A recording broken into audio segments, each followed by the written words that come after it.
to complete this work. संभाला और मुझे खुशी है कि बच्चे पढ़ के आगे बढ़े और बहुत सारी खुशियाँ हमें जब मिलेगी जब ये बच्चे कुछ बन के निकलेंगे। और मैं अध्यापक और अपनी बहनों से यही कहेंगे कि बच्चों को अपने तन मन धन से इतना अच्छी शिक्षा दे तो आगे बढ़ के कुछ बने यहाँ से। और जो बच्चों के साथ उनके आए हैं अभिभावक लोग, मैं उनसे भी कहूँगी अपने बच्चों को यहाँ पढ़ने के लिए जरूर भेजें और उन्हीं कामयाबी के रास्ते पर जाने के लिए वो करें और चेष्टा करें। और मैं क्या कह सकती हूँ, जय भारत। आप देख रहे हैं खबरी न्यूज़ चैनल। मैं हूं K C Shrivastava. Rising Sun World School में आगाज 2023 का गाथा फर्स्ट 4 दिसंबर 2023 की शाम खुशनुमा रही, क्योंकि यहाँ पे पधारे थे CRPF कमांडेंट श्याम सुंदर जी, उप जिलाधिकारी चकिया के साथ ही CO चकिया। ये देखिए, मैं आपको दिखा रहा हूँ कि कमांडेंट सर ने सरस्वती प्रतिमा पर माल्यार्पण किया और कार्यक्रम के शुभारंभ के लिए उसकी डायरेक्टर मैम और डायरेक्टर दोनों साथ में खड़े हैं, बगल में खड़े हैं उप जिलाधिकारी कुंदन राज कपूर और साथ में हैं वृक्ष बंधु विश्व बंधु डॉक्टर परशुराम सिंह जी। जैसे ही दीप प्रज्वलित कर दिया डायरेक्टर मैम ने, उप जिलाधिकारी और कमांडेंट के साथ ही वृक्ष बंधु विश्व बंधु डॉक्टर परशुराम सिंह को उसी के साथ ही आगाज 2023 के गाथा फर्स्ट का हुआ शुभारंभ। मैं आपको बता दूं कि इस दौरान खबरी की पूरी टीम मौजूद रही, जिसमें एडिटर केसी श्रीवास्तव, त्रिनाथ पांडे, अनिल द्विवेदी के साथ ही चकिया तहसील प्रभारी अवधेश द्विवेदी के साथ मौजूद रहे राम जस चौबे और एक्सपर्ट फोटोग्राफर परवेज अंसारी। मैं वहीं आपको बता दूं कि जैसे ही यह दीप प्रज्वलित हुआ उसके साथ ही गाथा 21 अगस्त 2023 का शुभारंभ हो गया। आइए लिए चलते हैं हम मवैया के राइजिंग सन वर्ल्ड स्कूल के एनुअल फंक्शन अगस्त 2023 के गाथा 1 में आप भी शरीक होइए। और मैं आपको बता दूं कि यह ऐसा विद्यालय जहां पे कि किसी भी धर्म से कोई भेदभाव नहीं किया जाता और साथ ही साथ यह भारतीयता के सिद्धांत पे आधारित विद्यालय है और यहाँ पे उच्च शिक्षा के सरोकार से सबको अभिसिंचित किया जाता है। मैं आपको बता दूं कि इस तरीके से देखिए, यहाँ पे उप जिलाधिकारी को सम्मानित किया जा रहा है। डायरेक्टर सर ने उप जिलाधिकारी को माल्यार्पण और अंग वस्त्रम के साथ उनका सम्मान किया। अंग वस्त्रम या डायरेक्टर मैम और डायरेक्टर उप जिलाधिकारी कुंदन राज कपूर को पहना गए हैं। और इसके साथ ही यह अगस्त में आज यह उप जिलाधिकारी का खैर मकदम किया गया। साथ में खड़े हैं वृक्ष बंधु विश्व बंधु डॉक्टर परशुराम सिंह जी, जो आदर्श जन चेतना समिति के भी संरक्षक हैं। मैं आपको बता दूं कि उप जिलाधिकारी को दुपट्टा भी और साथ में बुकें भी दी गई। यही नहीं, मैं आपको बता दूं उप जिलाधिकारी को बुके देने के लिए डॉक्टर मैम की जितनी भी सिस्टरें हैं सारी की सारे वहाँ पे मौजूद रही, जो किसी भी क्षण को खुशनुमा बनाने के लिए बेहतरीन पल रहा। यह देखिए किस तरीके से बच्चे मौज पोस्ट करते हुए अपने अतिथियों का स्वागत बैंड बाजे के साथ कर रहे हैं। उनको लेके सीधे आ रहे हैं कैंपस में। विशिष्ट अतिथिगण, प्रबंधक राइजिंग सन वर्ल्ड स्कूल, सम्मानित शिक्षकगण, अभिभावक एवं प्यारे बच्चों, आज दिनांक 4/12/2023 को स्कूल के प्रथम वार्षिक समारोह में मुख्य अतिथि के रूप में मुझे आमंत्रित करने के लिए हृदय तल से मैं स्कूल प्रबंध को धन्यवाद देता हूँ। मैं इस कार्यक्रम में बच्चों के बीच अपने आप को बहुत भाग्यशाली महसूस कर रहा हूँ। वास्तव में यह मेरे लिए बहुत सम्मान और गौरव की बात है। मुझे आप लोगों के बीच समारोह में उपस्थित होने का मौका मिला। जैसा कि सबको मालूम है कि आज स्कूल का 1 वर्ष पूर्ण हो चुका है एवं आज का ये गौरवशाली दिन हम सबके लिए सबसे खास दिनों में से एक है। विद्यालय जीवन में वार्षिकोत्सव का विशेष महत्व है। इन उत्सवों के आयोजन से विद्यार्थियों को अपनी प्रतिभा प्रदर्शन, आत्म अभिव्यक्ति और दायित्व की भावना विकसित करने का पूरा मौका मिलता है। विद्यालय को शिक्षा का मंदिर कहा जाता है। यहाँ पर छात्रों के उज्जवल भविष्य की नींव स्थापित होती है। समाज एवं देश को सफलता एवं उन्नति के पीछे शिक्षक एवं छात्रों की अहम होती है, जो देश की प्रगति में सहायक होते हैं। छात्रों से यह मेरा आग्रह है कि शिक्षा के साथ साथ अपने आप को रचनात्मक बनाएं। मुझे आशा एवं पूर्ण विश्वास है कि आप बहुमुखी प्रतिभा के दम पर खुद को साबित करेंगे और समाज को उज्जवल और उन्नतशील बनाएंगे, क्योंकि शिक्षा ही वो हथियार है जिससे हम अपने पथ के कांटों को हटाते हुए जिंदगी का सफर आसान कर सकते हैं। मैं बच्चों के अभिभावक एवं शिक्षकगण से अपील करूंगा कि ये बच्चों को प्रोत्साहित करें ताकि आने वाले समय में उत्कृष्ट प्रदर्शन कर स्कूल के साथ साथ समाज का भी भविष्य उज्जवल करें। मैं एक बार पुनः बच्चों के उज्जवल भविष्य की कामना के साथ आप सभी को भविष्य की शुभकामनाएं देते हुए अपनी वाणी को विराम देता हूँ। जय हिंद, जय भारत।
मैं भी स्टेज से ही उठा हुआ बच्चा हूँ। मतलब पढ़ाई वढ़ाई तो मैं बहुत कम करता था ऑलरेडी, ऑलवेज मतलब मैं स्टेज पे रहने का प्रयास ज़्यादा से ज़्यादा करता था।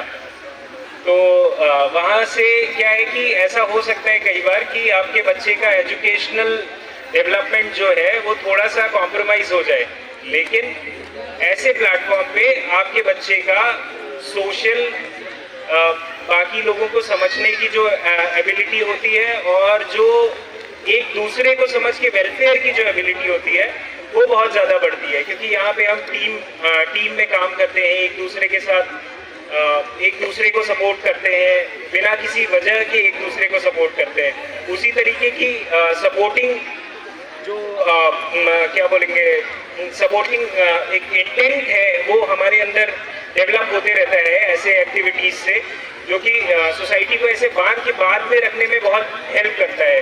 और फिर ऐसे कई रैंडम लोकेशन से हम जैसे लोग आप मतलब ऑल टुगेदर रैंडम फेसेस, लेकिन उसके बाद भी आप लोगों के लिए काम करने को अप्रिशिएट करता है।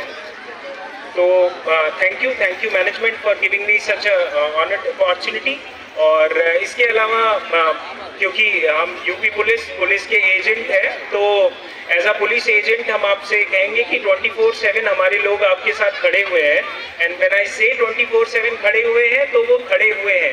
कई बार बहुत सारे लोगों को कंप्लेन रहती होगी, ग्रीवांस रहता होगा कि एड्रेस नहीं हो पा रहा है, लेकिन हम अपनी तरफ से 100% ट्राई कर रहे हैं। कई बार ऑब्वियसली हम भी ह्यूमन हैं, हमारे लिए भी सबको एड्रेस करना एक 100% एड्रेस करना तो पॉसिबल नहीं है, लेकिन मैक्सिमम लोगों तक हम पहुंचने का प्रयास करते हैं। डेली के क्राइम के अलावा हम लोग साइबर क्राइम और विमेन रिलेटेड क्राइम्स को ज़्यादा एम्फसाइज कर रहे हैं आज की डेट में। आप लोग भी सतर्क रहें, अपने जो भी मोबाइल फ़ोन जितनी भी चीज़ें आप यूज़ करते हैं इलेक्ट्रॉनिक डिवाइसेस, अपने बच्चों को स्पेशली मैं कहना चाहूँगा, देख नहीं रहे, सुन नहीं रहे होंगे पॉसिबली, लेकिन बच्चों से सीखिए वो कैसे चीज़ें इस्तेमाल कर रहे हैं, उनसे पूछिए और उनसे पूछ के कैसे साइबर या ऐसे इलेक्ट्रॉनिक प्लेटफॉर्म में डिजिटल एज में उनके साथ कदम से कदम मिला के चल सकते हैं, वो करने का प्रयास करिए। और इसके साथ ही मतलब थैंक यू कॉलेज एडमिनिस्ट्रेशन। कोई भी समस्या होगी, आप भगवान करे आपको कोई समस्या ना हो, भोले बाबा आपकी कृपा बनाए रखे, लेकिन उसके बाद भी अगर किसी तरह की कोई समस्या होती है तो हम हमेशा आपकी सेवा को तैयार और खड़े हुए। Thank you. जो भी मुझसे बड़े हैं अग्रज, उन सबको प्रणाम, और जो मेरे साथ के दोस्तों उनको नमस्कार, और छोटे बच्चों को ढेर सारा प्यार।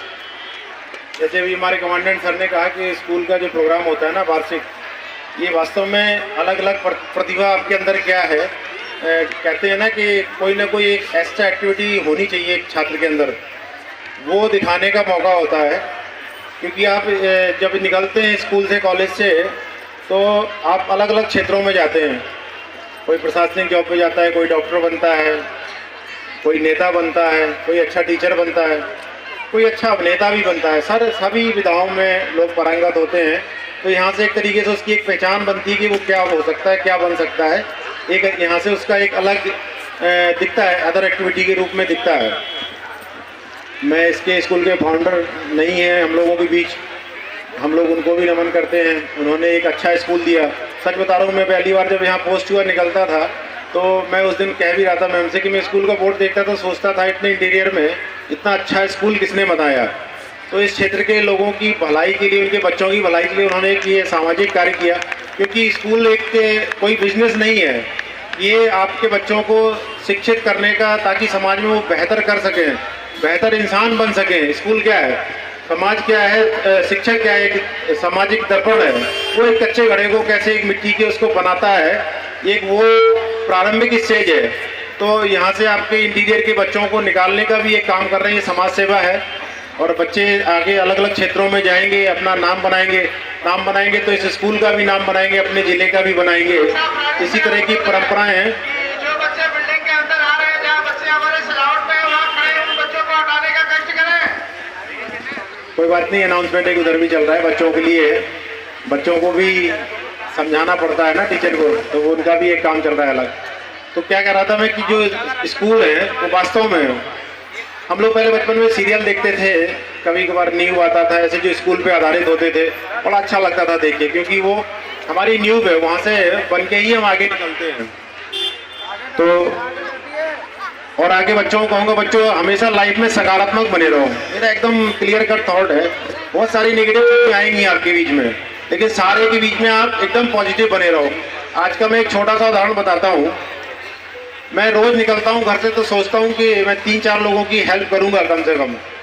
मैं जैसे ही सुबह ऑफिस में बैठा, मैंने प्रिंसिपल मैम को इनका फ़ोन भी आया तो मैंने शेयर किया। मैं फ़ोन आपको थोड़ी देर में करता हूँ, क्योंकि एक सामने एक छात्र की ज़िंदगी का सवाल था। आजकल सोशल साइट पे लोग सुसाइड के पोस्ट कर देते हैं, सुसाइड करने जा रहे हैं, तो वो हमारे पास एक्चुअली तुरंत ही यूपी पुलिस के माध्यम से नोटिफिकेशन आ जाता है, डिटेल आ जाता है। तो मैंने रितु जी को रोक के उस लड़के को, थोड़ा ऊपर वाले का दिया हुआ कुछ ऐसा लगता है मेरे ऊपर है, हमने 10 मिनट में उस लड़के को खोज लिया। और फिर मैंने उनके मामा को भी बुलाया, फादर को भी बुलाया। वो बच्चा बहुत अच्छा सिंगर है, और उनके फादर कह रहे थे कि तुम कुरान मुंह जबानी रटो, तुम क्यों नहीं रट पा रहे हो, तुम नालायक हो। ऐसा नहीं करना चाहिए। बच्चों की भावना को भी समझना आज के टाइम में बहुत जरूरी है। हम शुतुरमुर्ग की तरह सर छुपा के पूरे बाहर निकले हुए हैं, हम वो कर रहे हैं, वो नहीं करना है। उनसे फ्रेंडली बिहेव करिए, उसकी भी भावनाओं को समझिए। क्या मैं आपको अगर गाना सुनाऊँ, उस पर प्ले कर दूँ तो अभी आप देखिए, आप इतना अच्छा गाता है वो लड़का, उसने मुझे गा के सुनाया गाना। तो उसकी भी भावनाओं का हमें कदर करना जरूरी है।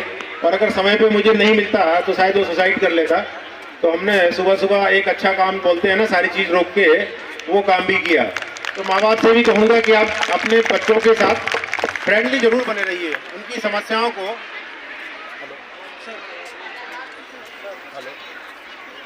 मैं माँ बाप से यही कहूँगा कि आप बच्चों के साथ हमेशा दोस्ताना वाला संबंध रखिए। खासतौर से लड़कियों को मत टोकिए, लड़कों को ज़्यादा टोकिए। हम पुलिस की नौकरी में दिन भर देखते हैं, महिला कोई मैंने जीवन में एक देखी होगी क्राइम करते हुए, बाकी 99 पुरुष ही देखे हैं। तो हम इसको इस तरीके से क्यों नहीं देखते कि पुरुष ज़्यादा अपराध करते हैं, गलती करते हैं बजाय लड़की के। तो हमेशा ध्यान रखिए कि जो हम बंधन लड़की पर लगाने की कोशिश करते हैं वो लड़कों पर लगाने की कोशिश करें, और हमेशा उनके साथ दोस्ताना संबंध रखेंगे तो आप कभी जीवन में अपने बच्चों से भी क्या कहते हैं, अच्छा उम्मीद करते हैं ना, वो उससे बेहतर करके दिखाएंगे। बशर्ते कि निगेटिव मत करिए। अभी मैं किस परसों के स्कूल के प्रोग्राम में गया था, एक टीचर ने कुछ बोल दिया, मैं उसका रिकॉर्ड करके उसका भी लाया हूँ। तो टीचर के प्रति मंच से इतना निगेटिव बोल रहा था बच्चा, तो मैंने उससे कहा कि देखो बेटा ऐसा नहीं होता है। उन्होंने बोल दिया होगा, उनका कहने का अर्थ ये नहीं था कि आप कमजोर हो, पढ़ने में ठीक नहीं हो। मैंने उसे एक एग्जाम्पल दिया, अष्टाध्यायी एक बहुत बड़ा संस्कृत का महाकाव्य लिखा गया है। उनको टीचर क्या कहते थे कि तुम तो गधे हो, तुम्हारे तो रेखा ही नहीं है, तो मैं तुम्हें बेवजह मारता हूँ, तुम तो पढ़ ही नहीं सकते हो। उन्होंने अपने हाथ से रेखा बनाई अपने हथेली पर और उन्होंने इतना बड़ा महाकाव्य लिख दिया। ऐसा नहीं है कि वाल्मीकि एक डकैत होके इतना बड़ा महाकाव्य लिख सकते हैं। तो हर इंसान के अंदर प्रतिभा होती है, बस हमें उसे समझने की, निकालने की जरूरत है। कभी आपने ध्यान नहीं दिया होगा, अगर हम इंसान सबसे पहले कोई चीज समझना शुरू किए तो क्या है, वो आर्ट है। जब इंसान पत्थर से मार के जानवर खाता था तो वो पत्थर को भी मूर्ति के रूप में या औजार के रूप में तराशना क्या है, वो एक कला है। फिर पका के खाना शुरू किया तो जो मृतभांड टेराकोटा बोलते हैं ना, वो मृतभांड है, वो भी एक आर्ट है। तो इंसान के बीच में हमेशा आर्ट रहनी चाहिए। आर्ट रहेगी तो वो इंसान संवेदनशील रहेगा, और संवेदनशील रहेगा तो हमेशा सामने वाले की प्रॉब्लम को समझने का प्रयास करेगा, और हमेशा सोसाइटी को कंट्रीब्यूट करेगा और अच्छा करने का प्रयास करेगा। तो सभी बच्चों से मैं यही कहूँगा, अपने टीचर्स की रिस्पेक्ट करो। अभी एक हमारे पास रोज कुछ ना कुछ नया आता है, मैं सच बता रहा हूँ। अलीनगर थाने में एक टीचर्स ने सारे बच्चियों को टास्क दिया था एक टॉपिक तैयार करके आने को, एक भी बच्चा तैयार करके नहीं आया। दंड के रूप में उन्होंने सबको एक एक हाथ में डंडा दंड के रूप में दे दिया। तो जो 50 बच्चियां थी, 49 के फादर ने कोई अप्रोच नहीं किया। एक बच्ची के फादर ने इतना अप्रोच किया, प्रेस वालों को देने की धमकी, थाने पे इतना कि मतलब जैसे टीचर को हम जेल ही भेज दें, इतना मेरे ऊपर प्रेशर डाल रहे थे वो। तो इस तरह नहीं करना। देखो टीचर आपको भलाई के लिए ही करता है, रेयरेस्ट होते हैं, मतलब लाखों में एक हो सकता है जिसकी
वतन की मोहब्बत में खुद को दबाए बैठे हैं, मरेंगे वतन के लिए।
Thank you.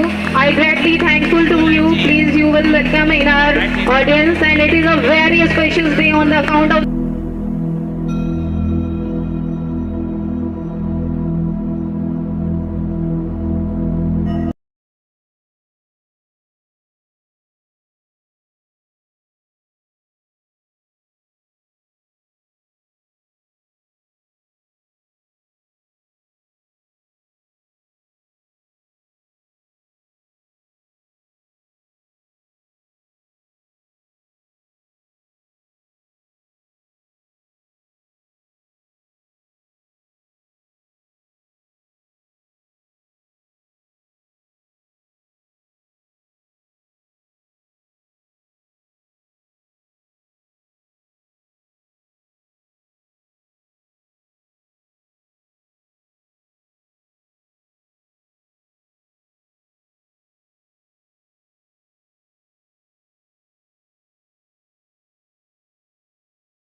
नहीं देने आया हूं, कुछ आपसे वार्ता करूंगा। मैं वार्ता ये होगी कि मैं पहले तो I am very grateful for proud and who has named the Rising Sun World School. मैं उस आदमी का बहुत कृतज्ञ हूं जिसने ये नाम रखा राइजिंग सन वर्ल्ड स्कूल। मैं मरहूम डॉक्टर साहब का मैं कृतज्ञ हूं, उनकी भी विवाह जी यहाँ आई थी मंच पर। बहुत बचपन में सैदुपुर हम लोग जाए जाते थे। पंडित राधे श्याम दुबे जी, डॉक्टर गीता शुक्ला जी हैं, मेरे विशेष अतिथि बैठे हैं। मैं जब मिलता था तो उनके मन में जिज्ञासा थी, क्योंकि धरातली व्यक्ति थे, उनके अंदर एक लगन थी कि एक ऐसा कार्यक्रम किया जाए, लेकिन वो हमारे बीच में नहीं है। मैं इनको श्रद्धासुमन अर्पित करता हूँ और मैं साधुवाद देता हूँ उनके अर्धांगिनी को कि उन्होंने इस प्रकार के बीज को बो करके अपनी सल्तनत को इसके लिए सेवा के लिए समर्पित कर दिया। वो बधाई के पात्र हैं। दोस्त बच्चों, family the eternal school of social life, सामाजिक जीवन का सबसे बड़ा स्कूल है परिवार। परिवार में बहुत समय बीतता है। 4-5 घंटे विद्यालय में हमारी स्टाफ लोग शिक्षा देती हैं, तो हमारे पीछे जो गार्डियन बैठे हैं, अभिभावक बैठे हैं, उनकी बहुत बड़ी जिम्मेदारी होती है। मैं आपसे वार्ता कर रहा हूं, कोई वक्तव्य नहीं दे रहा हूं। आज बिगड़ी हुई संस्कृति को मैं आपसे इसलिए कह रहा हूं कि मुझे 4 जिम्मेदारी आज इसमें मिली है। राष्ट्रीय जन अभियान RSA, जिसका भी सिंबल यही है, राइजिंग सन, उगता हुआ सूरज, उसका मैं राष्ट्रीय उपाध्यक्ष नामित हुआ हूं। दूसरा है पर्यावरण, जो उसका वृक्ष लगाओ विश्व जाओ का मैं नेशनल कन्वीनर नामित हुआ हूं। तीसरा है ह्यूमन राइट्स और चौथा है इलेक्शन कमीशन जिसका मैं ब्रांड एम्बेसडर हूं। साथियों, मैं 4 पहिए की गाड़ी पर जब चलता हूं तो मैं देखता हूं कि समाज की गति किधर जा रही है। शिक्षक, जब विवेकानंद के बाद दूसरा सेमिनार शिकागो में हुआ तो टॉपिक रखा गया था, what is the main M of education. शिक्षा का मुख्य उद्देश्य क्या है। किसी ने कहा नौकरी प्राप्त करना, किसी ने कहा व्यवसाय करना, किसी ने कहा कुछ एबीसीडी बोलते गए। पंडित सर्वपल्ली राधाकृष्णन ने कहा the main M of education is achievement of character, और भारत का तिरंगा सबसे ऊंचा कर दिया गया। आज राइजिंग सन वर्ल्ड स्कूल में उसका मैं प्रतिबिंब देख रहा हूं, एक प्रतिबिंब उसकी झलक मिल रही है। एक तरफ विज्ञान है, एक तरफ अध्यात्म है, एक तरफ भारत की संस्कृति है और दूसरी तरफ आधुनिकता है। इसी की जरूरत है। आज मैं साधुवाद देता हूं पूरे इस विद्यालय परिवार को कि आपने इस इंटीरियर क्षेत्र में इस प्रकार के विद्यालय को बीज को रोपित करके, मैं कई कार्यक्रम में आता जाता रहता हूं। अभी एक डिबेट कराया था केसी श्रीवास्तव ने कि सोशल मीडिया का क्या असर है। इतनी अच्छी सी प्रतिभाएं थी उस समय, बीच में बच्चों को देखा, एक पक्ष एक विपक्ष। मैं बहुत प्रभावित हो रहा हूं और अरविंद जी, मैं आपको साधुवाद देता हूं बहुत बहुत। आप एक रचनात्मक कार्य की तरफ आप लोग आगे बढ़ रहे हैं। विद्यालय खोलना मैं देखता हूं, कहना मुझे गुरेज नहीं, आज ये व्यवसाय बन गया है, to earn money anyhow. लेकिन चरित्र का निर्माण अगर विदेश में नहीं हुआ तो न बचेंगे हम ही, न तुम्हें बचोगे तुम्हें। रामधारी सिंह दिनकर की वाणी है, बेचैन है हवाएं सब और बेकली है, कोई नहीं बताता कि समाज की किस्ती किधर चली है। मझधार है कि भंवर है कि पास है किनारा, कि सर्वनाश आ रहा है या सौभाग्य का सितारा। What are we? आज मैं पुरानी गाथा बता करके, अनिल पांडे जी बैठे हैं, शायद इसमें बबरू की यशो हैं। मैं एक बार कार्यक्रम से मैं गया कप्तान से मिलने के लिए, बहुत रात हो गई थी। इन्होंने कहा, मैं इसलिए मैं उदाहरण दे रहा हूं कि इनकी प्रशंसा नहीं कर रहा हूं। मैं क्राइम प्रिवेंशन कमेटी का, मैं आज भी एक विंग का मैं पदाधिकारी हूं, लेकिन मैं किसी थाना में नहीं था। इन्होंने कहा कि मैं आपको जानता नहीं। मैंने कहा कि मैं तो ब्रांड एम्बेसडर हूं इलेक्शन कमीशन का। कहा बैठिए, कप्तान साहब सो रहे हैं तो जगावे की क्या करेंगे। ना ऐसी नहीं। तो इन्होंने एक ऐसी बात बताई, उसी बीच में एक गांव में विवाद हो गया था। मैंने कह रहा हूं कि आज भी लोग पॉजिटिव सोचते हैं, इसलिए तो दोनों पक्ष पहुंचा और दोनों पक्ष की उन्होंने बात सुना। जाने के बाद तुरंत उन्होंने जज किया, कहा कि गलती जो कंप्लेन किया था कि गलती तो सारी इसी की है। मैंने कहा कैसे आप भाप लिए, दिन रात तो ही हम काम करते हैं।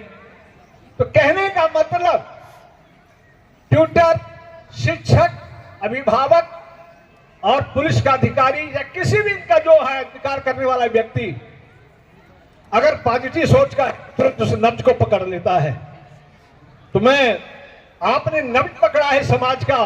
अरविंद जी, आपको मैं साधुवाद देता हूं और समय देता। लेकिन अभी हम डॉक्टर गीता शुक्ला जी अभी काशी विश्वनाथ मंदिर में महामहिम राष्ट्रपति जी ने हम लोगों को बुलाया था।